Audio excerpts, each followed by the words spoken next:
mga Kristiyanong kabataan. Kung kayo ay naghahanap ng isang born-again Christian na modelo, irerekomenda ko ang taong ito.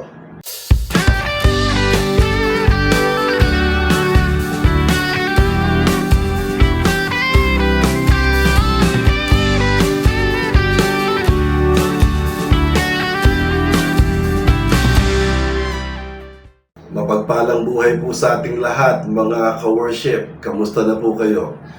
Welcome po sa Usapang Born Again. Ako po ang inyong lingkod, Brother Dong Galang. At ngayon ay isang tao ang ating pag-uusapan. Okay, bibigyan ko lang po kayo ng paunang panayam ho. Hindi ho ako magdi-discuss ng politics. Okay? Ang akin pong concern ay ang paglago ng kabataan sa church. At ang mga kabataang ito ay nagiging pag-asa ng mga churches sapagkat sila yung mga masisipag, sila yung maraming taglay na lakas, at sila yung naaasahan. Okay? At isa sa nais kong ibahagi dito ay walang iba kung hindi yung kung meron mang may re-recommendang kabataan na magiging huwaran ng lahat ng born-again Christian, ay yan po ang aking pag-uusapan ngayon, ang ating tatalakayin ngayon. At siya po ay walang iba kung hindi si Vico Sotto. Okay? Si Vico Sotto po ang aking ire-recommend sa mga kabataang nangangarap maging isang matuwid, isang maayos, isang ganap na Kristiyanong talagang pinanghahawakan niya ang salita ng Diyos. Nung nag-usap kami ng aking asawa, sabi niya, pagkatapos niyang i-discuss mo doon kay Brother Eddie, sabi niya, ano naman tatalakayan? Sabi ko, gusto ko positive remark naman. Kaya lang ayoko nang pumasok sa politics kasi hindi ko naman talaga linya yan. Okay, ayoko pong magpatama, ayoko pong magpasaring. Kaya lang, kung may mga dapat na mga bagay o mga tao na dapat bigyan ng parangal o rekomendasyon para sa ikalalago ng pananampalatayang Kristiyano, tayo pong mga born again, isa po sa pagmamalaki ko na pwede ninyong gawing huwaran ay walang iba kundi si Vico Sotto. Si Vico Sotto. Isa po siya kabataan na kung saan una kong nakita ay 2015 doon sa kasikatan ng Aldab ay lumabas siya doon at laking gulat ko sapagkat siya pala ay anak ni Vic Sotto. Nung mga time na yun, siya po ay isang city councilor or SK pa lang yata sa Pasig at pagkatapos ay naging city councilor and then he opted to run to become an mayor of the city at nagtagumpay po siya. At dahil po dito, ang kanya pong pagiging mayor ay nasubukan sa panahon po ng pandemya. At sa pandemyang ito po, nung siya po ay sinubok ang kanyang pagiging leader, isa ho siya sa hinangaan. Hindi lamang po ng bansa natin, kundi nabigyan siya ng parangal sa isang prestiyosong award galing sa ibang bansa. At dahil po dito, kinakitaan po siya ng kasipagan, katyagaan, pagiging maayos, pagiging pulido, pagiging masino, pagiging matalino, gwapo. Dahil syempre nga naman, saan ka pa kukuha ng itsura mo, di sa nanay mo, di ba? Ang ganda-ganda po ng kanyang nanay. At gwapo rin naman yung kanyang tatay, di ba? Gwapo rin naman po ang kanyang ama. Pero ang ginagayon ko po, siya po kasi ay isang bata na ipinanganak ng dalawang sikat na artista. Okay? At sa ayon po sa aking mga nalaman, siya po ay bunga ng isang pagkakasalang relasyon na kung saan ay hindi pwede na ang pagsasama or ipinagbabawal sapagkat parehong may pananagutan ng kanilang mga magulang hanggang sa lumabas po siya. Hanggang sa na born again si Sister Connie Reyes. Alam nyo, si Sister Connie Reyes ay nakikita ko sa Prayer Mountain. Okay? Ako po kasi taga-Antipolo. Ito pong church namin is Antipolo. So pag umakit pa po kayo, papunta ng Kogyo, meron po diyang tinatawag na Prayer Mountain. At nung ako po ay nagfa-fasting sa Prayer Mountain sa loob ng 1 linggo, bata pa ako, kakakasal ko nga lang ho noong time na yun, nakita ko po si Meli Tagasa at nakita ko po si Connie Reyes. Pumasok po sila at sila po ay nanalangin doon sa mga tinatawag na prayer cell. Noong mga panahon na yun, batang-bata pa po ako sa pagiging born-again Christian at sinabi ko sa aking pastor, nakita ko po yung mga artista na dito sa compound ng Touch of Glory Prayer Mountain. Well, sabi ng pastor na siya. So, well, long and short of the story, nakita ko po yung pananampalataya ng nanay. Ganun na lang talaga. Malalim. Hanggang sa nabalitaan ko, siya ang nagdesisyon na kumalas sa isang relasyon nila ni Vic Soto. At itinaguyod niya ang kanyang mga anak nang siya lang mag-isa. Although, naniniwala ako na financially, sinusuportahan naman siya ng mga tatay ng kanyang mga anak. Ang punto kong nais i-drive dito yung pananampalataya na naakap ng nanay at ipinamana sa mga anak. Mayroong anak si Connie na isang pastor, yung sa una niyang asawa na basketball player, si Larry Mumar. Ang anak niya po dito ay si L.A. at si L.A. po ay pastor.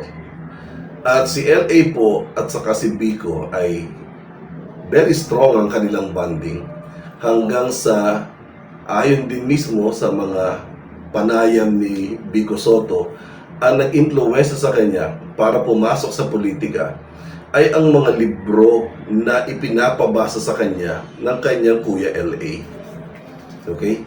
So, si Biko po ay laking simbahan, galing sa isang prominenteng mga magulang, bagamat sila po ay hindi nagsama ng matagal at lumaki si Biko na hindi niya nakikita magkasama ang kanyang mga magulang. Pero ang pagpapalaki sa kanya ng kanyang nanay ay sinangkapan ng pananampalataya na kung hindi man siya nasasamahan ng magulang, nasasamahan siya ng ating Panginoon.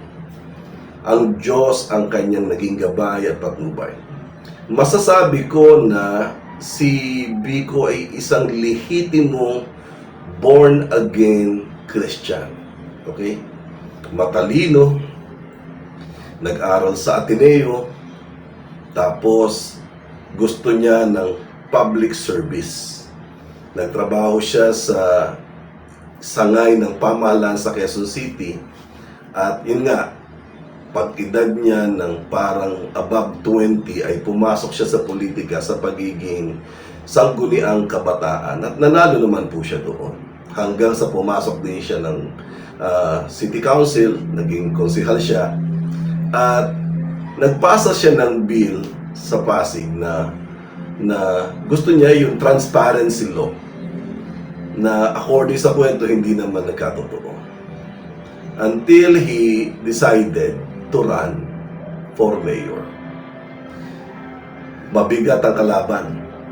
Big time ang political family na babanggain niya. Matagal na ang pamilyang ito sa Pasig na talagang nakaugat sila at mahirap silang bunutin sapagkat may naitinim silang malalim sa mga Pasigueño.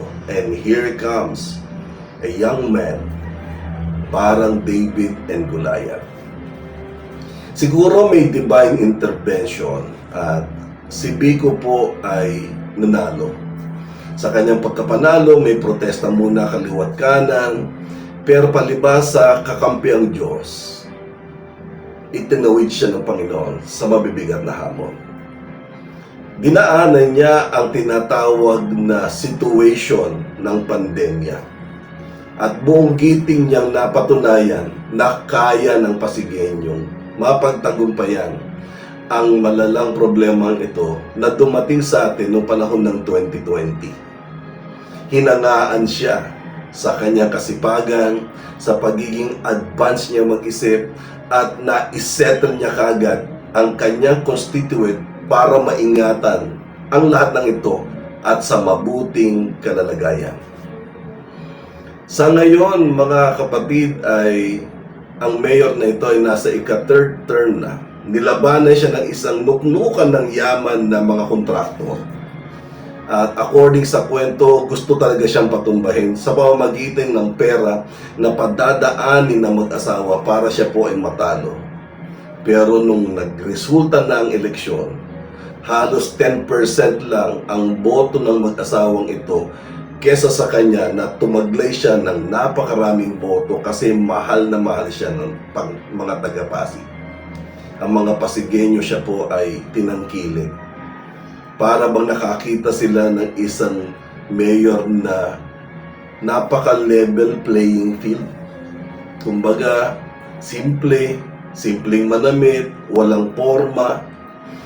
Ang isa sa napansin ko, pati nga, sabi nga ni Chinkitan, ba't hindi ka nagpapalit ng cellphone? Ang cellphone niya po parang hindi ko alam kung Vivo o Oppo, di ba? Na, ba't hindi ka humingi sa nanay mo o sa tatay mo, mga artista yan. At saka ikaw, mayor ka, laki naman ang sweldo mo. Wala sa sweldo wala sa pera. Kung hihingi, baka ibigay nga ni Vic Soto yung pinakamahal. Kaya lang, ayaw niya Kasi pagkatuwiran niya, nagagamit ko pa Nagagamit ko pa. Doon sa puntong yun, humanga po si Chinkitan Nung mapanood ko po sa YouTube yun, humanga ako. Sabi ko, pambihira itong taong. Ang galing ng kanyang pagkatao. Kaya, mga kabataan, mga born-again Christian na kabataan, kung naghahanap ka ng isang modelo na gusto mong tignan para maging huwaran na born again, si Vico Soto. Isa-isahin natin. Binata. Okay? Sa edad niyang yan, dapat may girlfriend na siya. Sa itsura niyang yan, dapat nagbibilang siya ng babae. Pero wala. Wala. At hindi niya kinakapitalize yung pagiging magandang lalaki niya na magwapo ko, magbibilang ng babae. To the point na hanggang ngayon, wala pa akong nababalitaan na i-involve sa kanyang sino man yung maswerteng babae na yun na magpapatibok ng kanyang puso. Ibig sabihin, kung gano'n ang kanyang karakter, na hindi siya babaero, ibig sabihin, hindi siya manloloko. Okay? Bukod doon, matipid. Bakit ko nasabi? Ayaw magpalit ng cellphone. Ayaw magpalit ng cellphone. Pag nakita nyo, naglalakad lang. Okay? Doon sa mga kali, mga iskinita, mga kalsada, sa Pasig. Madaling lapitan. Magalang. Pag matanda ang kakausapin niya, nagmamano pa siya. Wala siyang pakialam kung yung kakausapin niya ay mayaman o mahirap. Pantay-pantay ang pagtingin. At itong maganda. Sa totoo lang, nalaman ko, hindi siya humihingi ng tulong sa tatay niya. Sinasabi niya lang na, pa, tatakbo ako bilang mayor.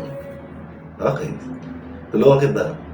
Hindi kaya namin to. Ganyan po siya, sa totoo lang, sa kwento po ni Vic Soto mismo. Si Vic ang nag-o-offer. At syempre dahil sa mag-ama sila, ay impluwensya ng isang taong prominente sa tuwing tanghali na Itbulaga ang lalatag sa iyo at magpapakilala ng kanyang anak na ang anak ko ay tatakbong mayor. Malaking bagay yun. At ipinagpapasalamat niya yun. Pero hindi niya dinedemand sa tatay niya na, pa, tatakbo akong mayor dapat tulungan mo ako. Wala siya ganun. Yung ama ang kusa, yung ama ang nagbibigay ng tulong. Hindi ko makalimutan si Vic na sinasabi niya, our next president, talaga naniniwala si Vic na magiging presidente si Vico Soto. Okay? Pero ulitin ko, I'm not talking of politics here. I'm talking of the value of Vico Soto as a Christian. Okay? Kasi sa pagkakaalam ko, pagkatapos yata ng terminong ito, hindi na siya papasok ng politika eh. Hindi na. At bilang isang mamamayan na sana tumakbo ka pa, pero pag ayaw mo, wala naman kami magagawa. Igagalang namin ang iyong desisyon. Kaya lang sayang. Sayang dahil napakagaling na presidente, di ba? Saka naman nakakitang napaka ganda ng kanyang paglilingkod. Para sa kanya, ang pagiging isang lingkod bayan ay isang passion. Isang bagay na tungkuling dapat gampanan na ipapanagot mo sa harapan ng Diyos. Ganyan si Vico Soto. Mabait, mapagmahal sa mga magulang, mapagmahal na kapatid, mapagmahal sa mga kababayan, matulungin sa mga mahihirap. Huwarang leader kung tutuusin, na pag tinignan mo ang labas at loob ng kanyang pagkatao, wala siyang nililihim. Wala siyang tinatago. What you see is what you get. Ang isang bagay na nais kong ipakilala sa inyo sa taong ito ay walang iba kundi si Jesus sa buhay niya. Na ginagawa niya ang lahat ng ito kasi mananampalataya siya ng Panginoon. Ito ay iminulat sa kanya ng kanyang kuya na pastor at ng kanyang nanay na buong pagmamalaking si Jesus ang Panginoon ng kanilang pamilya.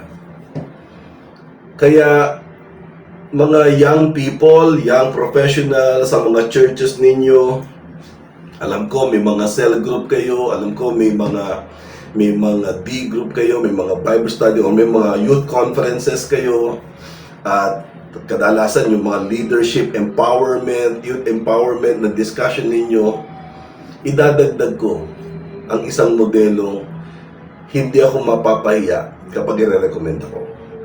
Siya ay si Mayor Vico Soto. May paninindigan, mapagkakatiwalaan, may pananampalataya, may pagmamahal.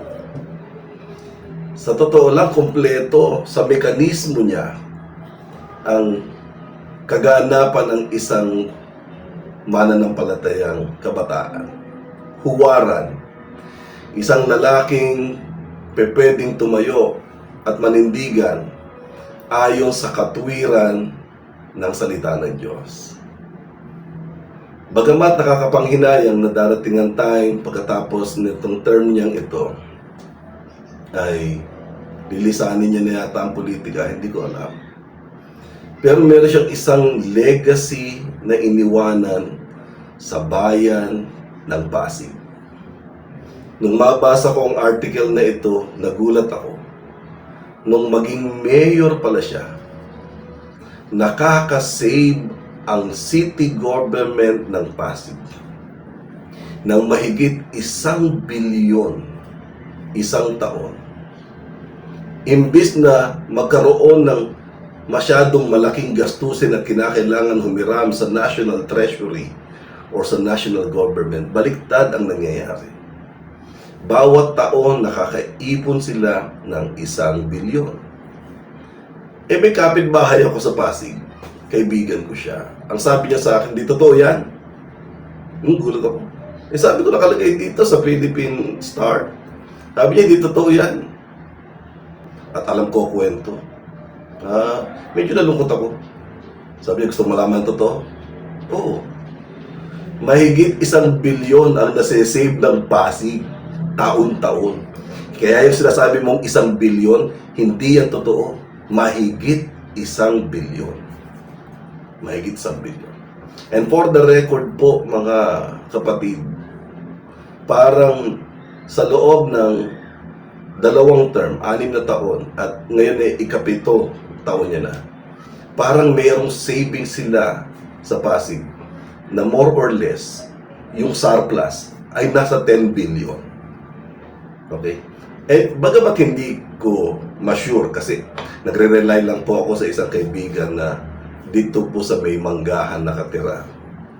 Pero ang point ko po dito, napakatino ng taong ito na once upon a time gusto siyang patumbahin at durugin sa magitan ng isang pelikulang dudurugin ng tatay niya para lalatay sa kanya ang kasiraan ng ama, na ang nag-produce at nag-finance ay yung mag-asawang kontratista na kalaban niya sa politika. Sabi ko, booking, kayo pala nag-finance do kay Daryl Yap para ipalabas ang isang pelikula para masira yung tatay. At pag nasira nga naman yung tatay, masisira yung anak. Pero hindi nangyari. Bakit? Si Biko ay kakampi ng Diyos. Di ba? Alam nyo, mahirap kalabanin ang isang taong pinapanigan ng Panginoon. Mahirap labanan ng isang taong kakampi ang Diyos. So, uulitin ko mga kabataan.